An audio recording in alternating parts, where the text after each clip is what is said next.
Welcome into Vandy on SI. I'm Joey Dwyer. He's Dylan Tovitz.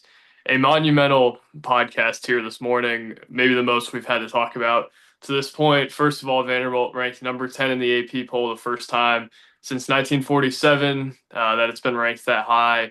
The second highest ranking in program history. College game day will be on Nashville or in Vanderbilt's campus in Nashville on Saturday morning ahead of its matchup with Missouri. And Dylan, it all stems from Vanderbilt's win over number 10 LSU on Saturday. To me, the second biggest win of the Clark Lee tenure. And as I kind of look game by game, I don't know that any of them are all that close.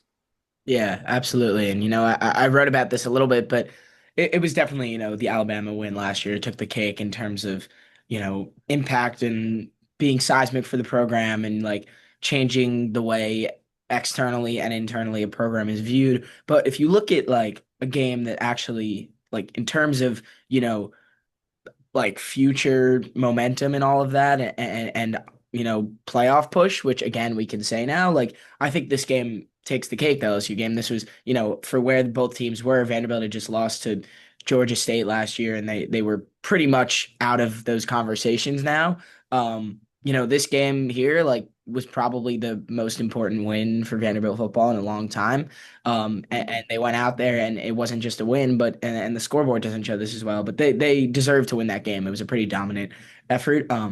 And we'll get into it a little bit, I'm sure, but definitely, a monumental win. Not only for all of the big picture stuff and the, optics and putting Vanderbilt back on the map, but also because that was a massive win for, Vanderbilt's goals this season. And as they make, a push for the playoff and to go do the things they want to do, they needed to win that game, and they went out there and they did that, Joey. Yeah, Dylan, looking at the landscape the rest of the way here, realistically, Vanderbilt's got to go 4-1 to make the college football playoff. That seems pretty doable to me. It's And incredible. yeah, and it's not as if any of those teams are easy outs. Kentucky's obviously the easiest, and I would expect them to beat Kentucky. Auburn's a difficult team to beat. Texas obviously on the road, Tennessee on the road. Vanderbilt's capable of doing it though, and if there was any doubt that Vanderbilt was capable of doing that, you just watch Saturday and just watch the way they were able to move the ball on that defense, which I think is probably the best that it will face all season. I don't think its defense was excellent on Saturday. I think it was more than good enough to win a game like that, though. I just look at it and say, man, it feels like they're a team in the midst of a March run where just can't lose, and you're always waiting for the bottom to come out and to say, well, that's it, and I guess their title hopes are derailed now. Dylan, they have some magic about them. They have some edge about them where you just feel like they're not going to lose all that much the rest of the way. You feel like every time you think maybe they're down and out, they're just not. And obviously, the Alabama game was the outlier here, but every time I've maybe thought there was a chance they could lose outside of that game, it really hasn't been all that close. And I just think they're a step above what people say they are. You can say that South Carolina and Virginia Tech aren't all that great.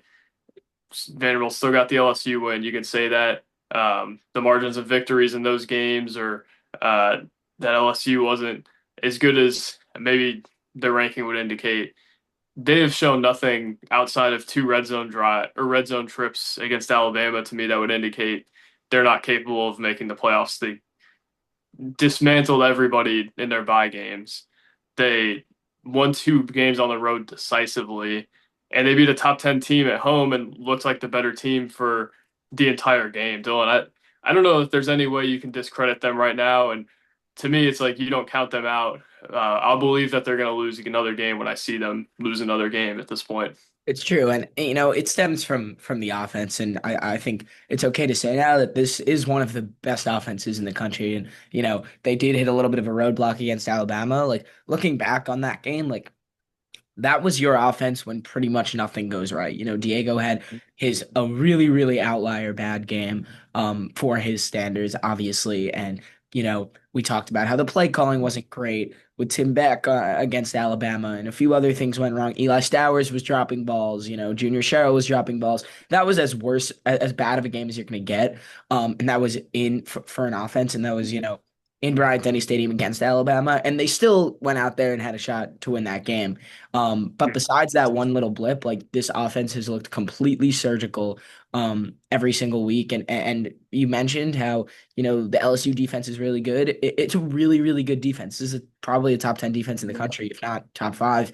And they've shown that, and there was just no resistance at all from that defense. And that's not necessarily a knock on their defense, but it's just Pavia and that offense and Tim Beck, like they frankly didn't care, and they went out there and drive again. They moved the ball down the field, and they did have to punt the ball away one or two times in the fourth quarter, but until that point, like that offense looked completely, unstoppable, frankly. And it didn't really matter what they did. And they established the run early, even when it wasn't working, which then, opened up the play action pass. And Pavia was, you know, like really, really good in the pocket, and he knew when to escape, and he used his legs, and he found his receivers downfield. And it almost looked like at times that we were that was the Utah State defense again, or the Charleston Southern defense again, not in the way that they played, but in the way that the offense made them look. And I think they could have ended up, if they played a little bit less of the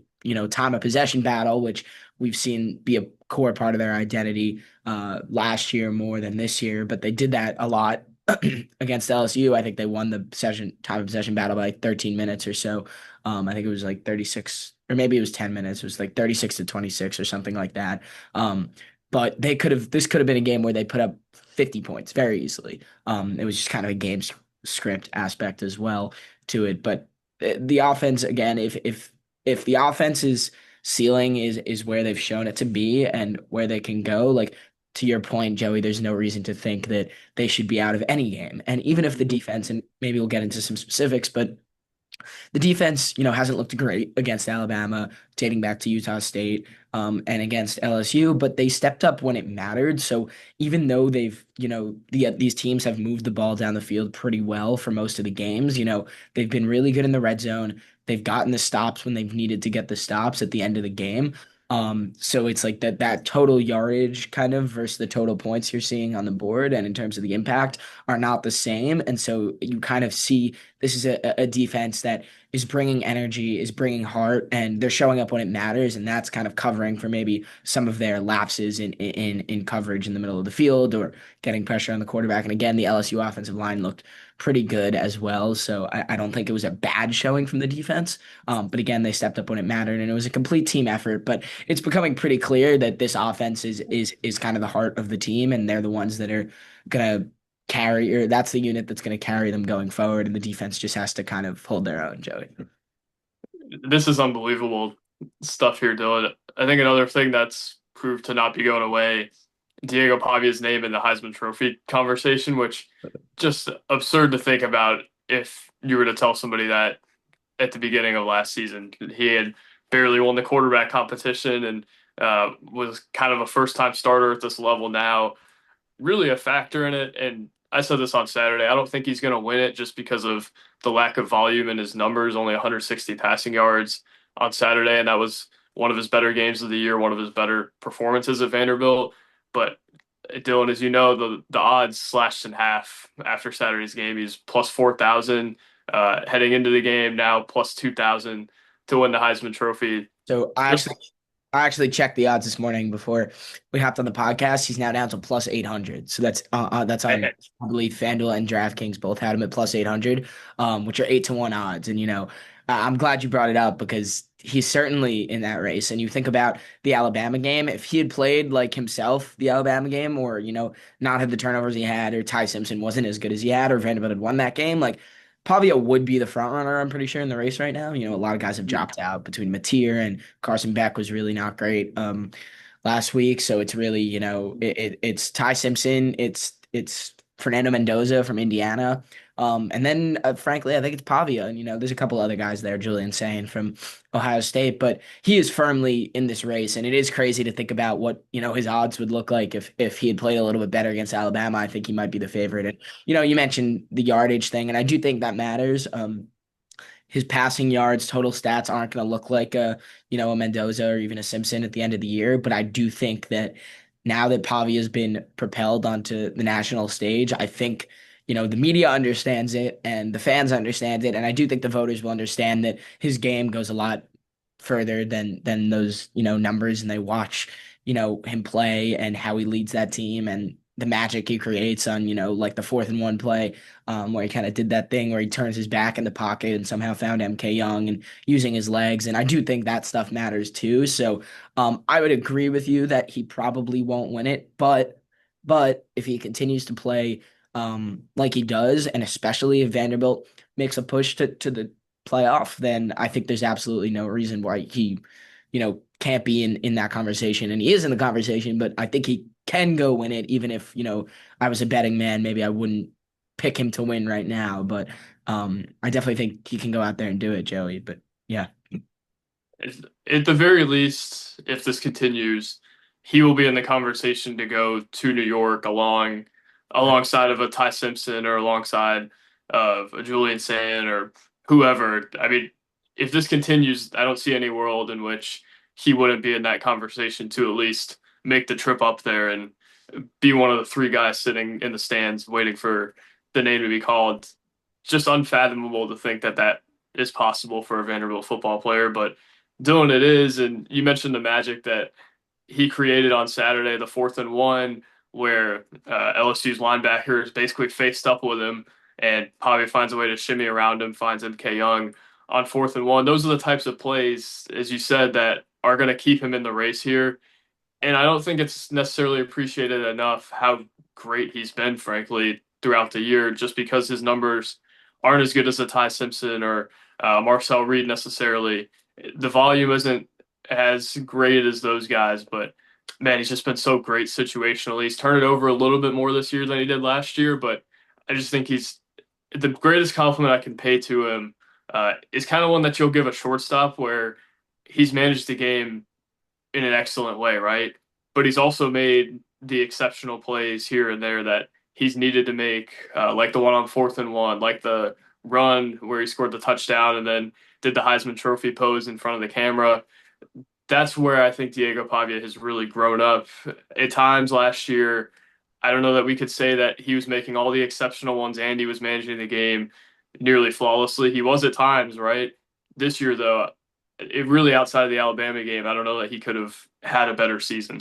Yeah, and we could do a whole podcast on Pavia because he's been that good. And after the game on Saturday, Clark Lee called him the best player in college football, and I think that's coaches say things like that a lot, and especially for Vanderbilt, you'll hear Clark Lee say something like that, and nobody will agree, and it's just coach speak, and obviously he's hyping up his players. Like I wouldn't necessarily make the argument that Pavia is the best player in college football, but he's that's not a crazy thing for a coach to say, and nobody in that room suddenly like eyes popped open when Clark Lee said Mhm. that, like it was some kind of very outlandish comment. And, again, he has grown so much and he has fueled this entire program. Clark talked a lot about Pavia saying that his confidence is the confidence that's spread to this team. And we've talked a lot about how just from the very outside, Joey, we can see that there's this internal belief, this internal trust, internal brotherhood, and internal, love for each other and for this team. And it's very clear that that's all being fueled by Pavia. He really is the engine of this, whether it's literally on the field or in the locker room. He's the one that's leading this team through and through, and it's making an impact. And it's not only it's not only about putting himself in the Heisman, but obviously we wouldn't be here or anywhere really close to here without him under center. And again, you do have to look past the stat sheet a little bit, which is a pretty good stat sheet, by the way. But if you look past it, there's even more value there. And now that he's getting these national headlines, there were national reporters at the game that like only were wanted to do a story on Diego Pavia and college game. He spoke on college game day from the field, and talked about Vanderbilt and its success and how his beliefs, and he's now game day's coming back and it's a top 15 matchup. The national media loves this, and the attention loves him, the spotlight loves him because of the type of player he is and the type of personality he is. So he's really being one of the most, not only one of the better players in college football, but also one of the, guys in the spotlight the most. And it's showing the impact that he's made kind of on the rest of this team as well. But yeah, he's been incredible, Joey. So before I ramble even more about him, again, I said we could do a whole podcast on him. We Right. absolutely could, but The last thing I'll have on Diego, it's a great point that you mentioned about Clarkley's presser. I didn't even realize he had said that until I saw your tweet about it, which maybe that's malpractice on my part, but I think it's just so normal now for him to say things like that and for it to not be completely outlandish that it was notable. It's not like every tweet with that quote in it went viral though, and I think that's a testament to this as well. Another thing with the press conference last year, Clarkley walked in to the press conference at Jordan Hare Stadium with a bowl bound shirt on. Martel Height walked in with the game ball, and you could hear the music bumping from the locker room next door. Basically, throughout the whole presser, you could barely hear Martel Height and CJ Taylor talk. This year, kind of just business as usual. It was as if they had beat Utah State. There's a bigger crowd in the media room, obviously, than an average game, but they didn't seem to really care that they had made a bowl game. Clarkley said they have bigger aspirations than that. They think they have a lot more set out for them than that. Cole Spence said they'd be pissed off if they ended with 6 wins, and that's a change in standard as well, Dylan. We've talked about their college football playoff odds, but man, the mindset here just drastically different. Even than it was last year, we talked a lot about how it's different from the 2 and 10 year and years prior to that. We haven't given them enough credit, and maybe me and you have, but as a media whole, for how much better they are this year than they were last year. I think it's a pretty drastic difference in a lot of ways too. yeah, absolutely. And they're in a really good spot going forward, and they have gotten better, in every aspect of the game. And we've talked a lot about the offense. Like, I don't know if we've talked enough about the offensive line. I think there are a couple Yeah. clips that, have gone viral on Twitter in recent days with the Cade McConnell pancake and, a few things like that. But this is an offensive line that has like been incredible. And I said Pavia was the engine to this. Like Pavia would argue that the offensive line is the engine to him, which is the engine to everything else. Because we haven't the fact that we haven't talked about them in a negative light even once. I think Isaiah Glass maybe had a couple penalty issues in the beginning of the season, and that was literally it. I think Mhm. Jordan White, literally I've not watched one play and said like Jordan White didn't fully 100% do his job or do more than his job there. I think he's one of the better, if not the best, and I'm okay saying that centers in the country right now. And the line has just held up incredibly well, both in pass protection and in run protection. You look at Pavia's ability to maneuver around the pocket and how well he was able to use his legs. LSU knew he was going to use his legs a lot. This is not like a hidden scout report. The reason that's able to happen is because he's able to go through his reads, keep his eyes down the field without the pocket completely collapsing under him, and then he can get out of the pocket and can make a decision to run or to throw the ball. And they've been great in pass protection. Pavia, I don't think maybe was sacked once or twice against LSU. I know there's a sack on fourth down, but they've been great in pass protection. They've even been arguably even better in run blocking, creating these holes for MK Young, Cedric Alexander. MK Young had 5 rushes for 86 yards on Saturday. That's great for him, but that's also like your running backs averaging 17 yards per carry. That's a pretty good testament to the offensive line as well. So they've been great. The tight ends obviously had their big game on Saturday between especially Stowers, who was solid in the first half, didn't have his best game, but then obviously Cole Spence, who we've talked and written a lot about. And then the defense there too has improved, and I think you see a lot of guys coming into their own there.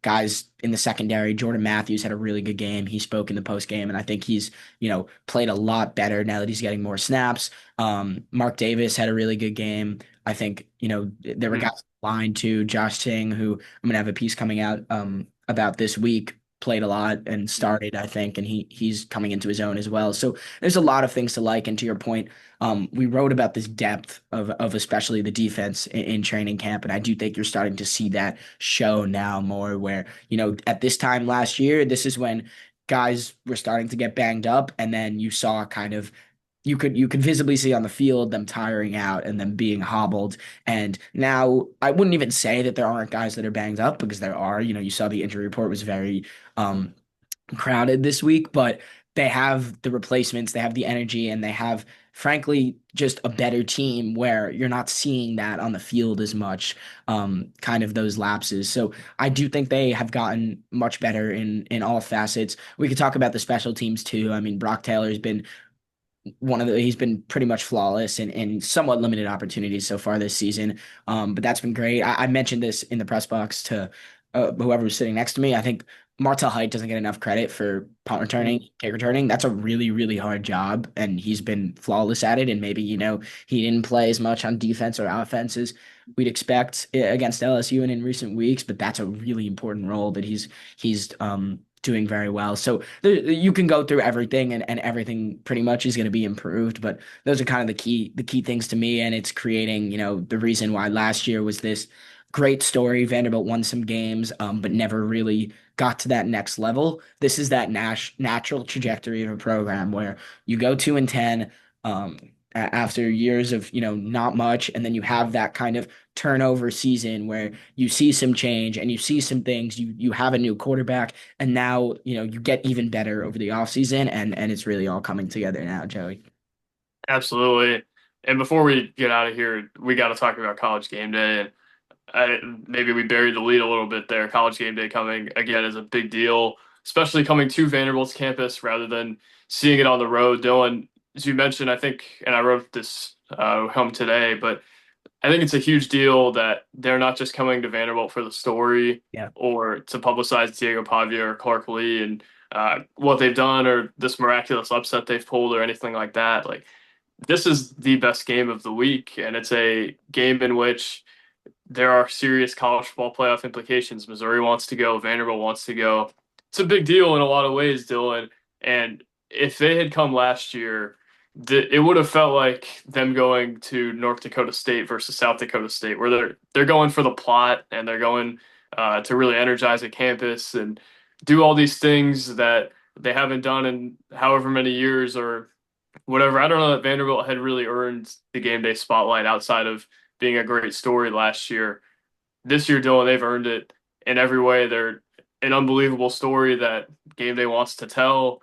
They are a team that really has college football playoff aspirations, and they're a team that has a chance to actually go and win on Saturday. It's not like the Texas game last year where you're going to that game, and if game day had come, you're thinking, well, it'll be Vanderbilt's moment in the sun in the morning, and Texas will find a way to win in the afternoon. This could be one of the best days in Vanderbilt football history on Saturday. If it can pull it off, College Game Day will be there. If Vanderbilt football has a chance, that's the big difference to me in them being selected this year relative to them not being selected last year.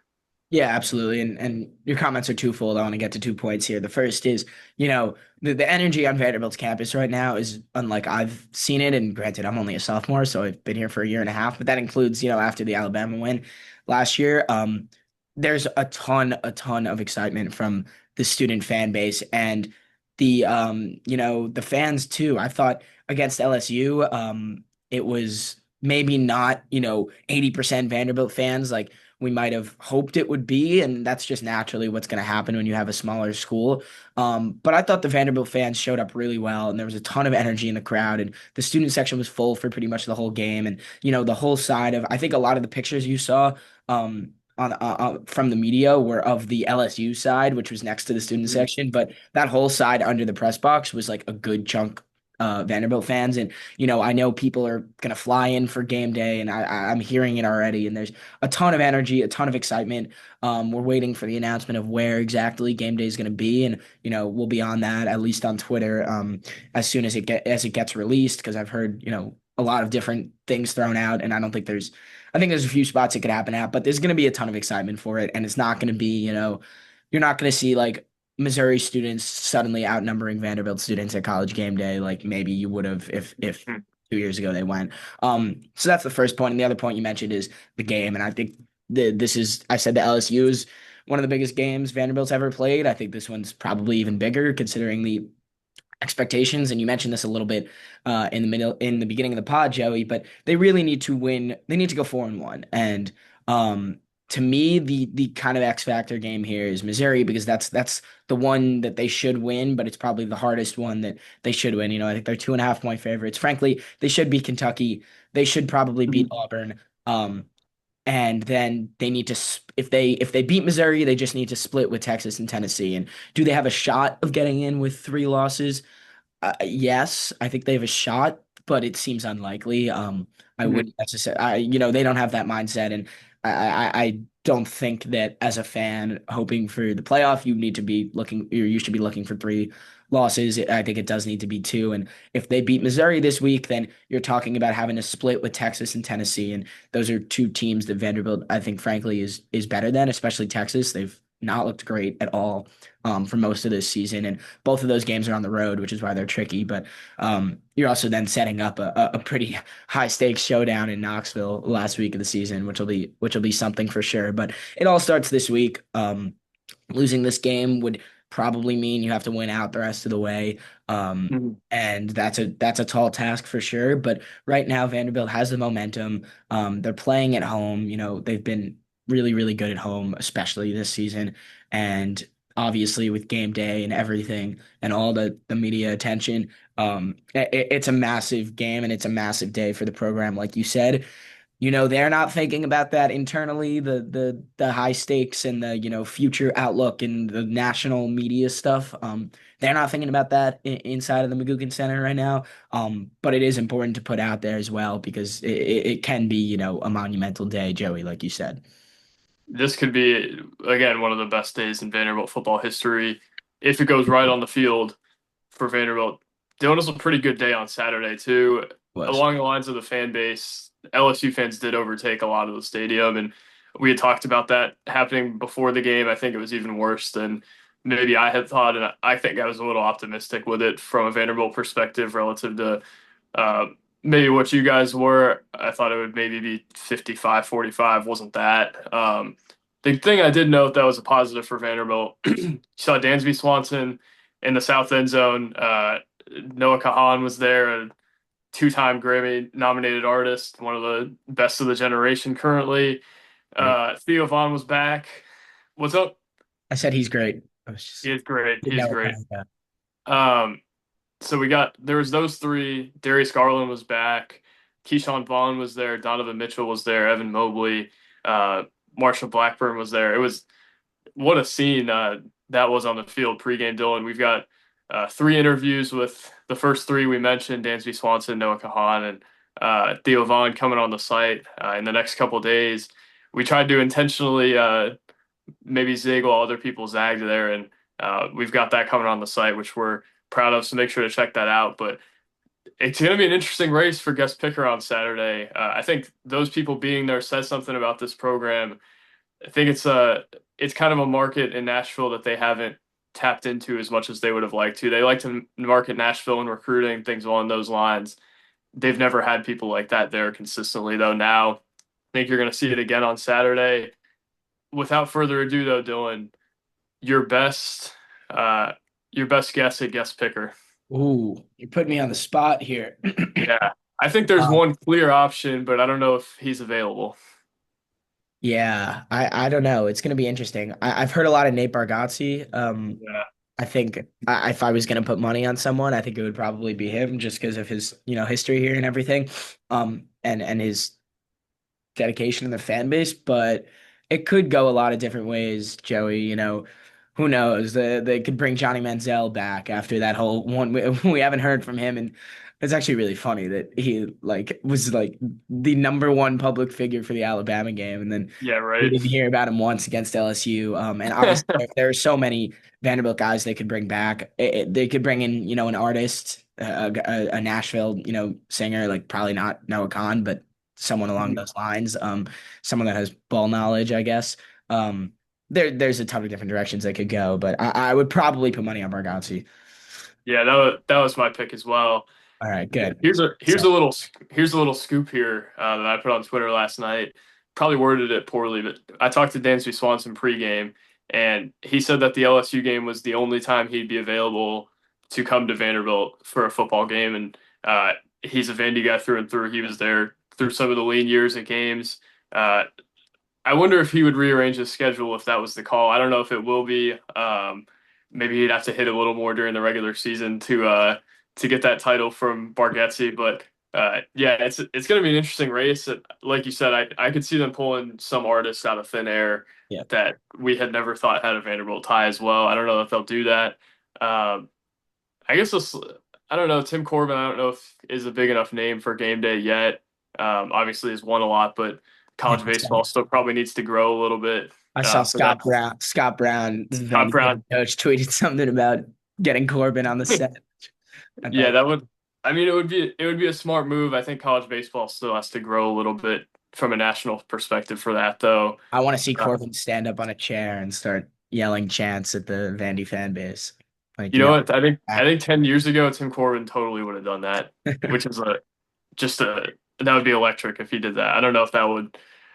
It's going to be interesting though. It's not a simple pick. Theo Vaughn, I think, would have been an easy pick if he hadn't done the Alabama game. I wonder if there's still some angst within the fan base with Theo Vaughn from the Alabama kind of belt he was running around with. But Yeah. Dylan, this is all besides the point. I think we've made we've made our points here. Vanderbilt takes on Missouri on Saturday. We'll be at the Thursday presser, the Tuesday presser. We'll have something from basketball on Thursday night in Birmingham. Going to be a long day that day. I'll be get home probably at 1 or 2 in the morning, but only for you guys. That's it. But yeah, it'll be a crazy week, and then college football or college game day media availability on Friday. We'll have coverage from game day on Saturday. Dylan, buckle up.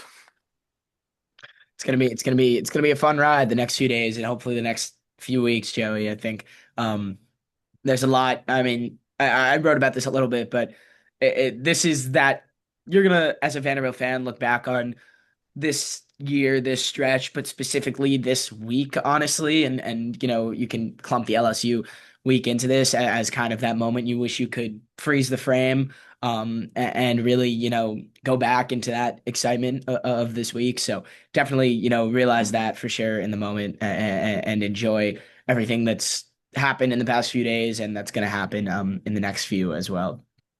Sure. My last guest pick nominee. Let's see if we can get Hack Squad Jim Duggan up there on the stage to make his pick for the game, which I'm sure is not obvious whatsoever. Yeah. Last thing too, I've been told they have a sign with my face on it. We'll see if it comes out for game day. It came out a lot last year. Hopefully not for game day, but It needs. we'll it doesn't need to though. That's the thing. But there's been murmurs of something. I don't know.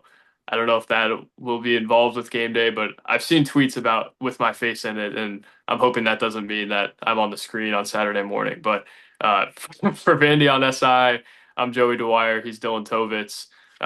Exciting week here for Vanderbilt sports. We'll have you covered along with Graham Bacco. What a week though, and time to get rolling. I'm Joey Dwyer. He's Dylan Tovitz. God bless. Peace.